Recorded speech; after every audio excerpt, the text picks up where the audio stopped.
प्रणाम। Mahadev recording studio सराय Mohan ठेकवान Gudha road Azamgarh आप लोग के बीच में आज बहुत ही दर्द भरा सॉन्ग आप लोग की रिकॉर्डिंग के लिए लगे हुए हैं। और इसमें हम लोग थोड़े से कि माँ की दुआ जिंदगी बना देगी, खुद रोई की आपको आशा देगी, मत देना उस माँ को कि मत देना उस माँ को किसी प्रकार का एक दुख कि मत देना एक किसी प्रकार का उस माँ को दुख। अगर एक आंसू भी गिरा अगर एक आंसू भी गिरा तो पूरा पृथ्वी हिला देगी। चलिए दोस्तों, आज आप लोग के बीच में एक हमारे सिंगर और हम लोग मिल के गाना गाएंगे और जो माँ के लिए। चलिए दोस्तों, रेडी अजय। नमस्कार, प्रणाम भैया।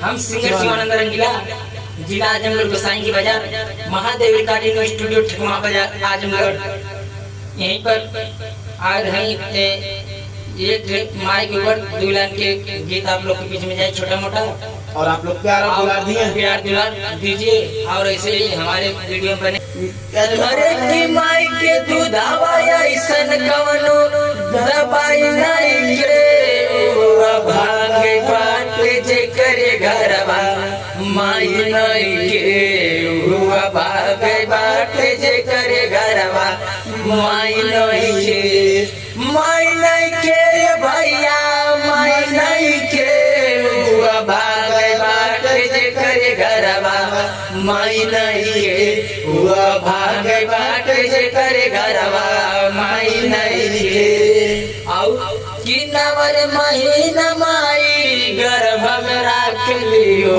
गर्भ में राख ली, ओठवा के चूमी चूमी दूधवा पियावेली, दूधवा पियावेली। नवर महीना माई गर्भ में राखली, गर्भ में राखली, ओठवा के चूमी चूमी दूधवा पियावेली, दूधवा पियावेली।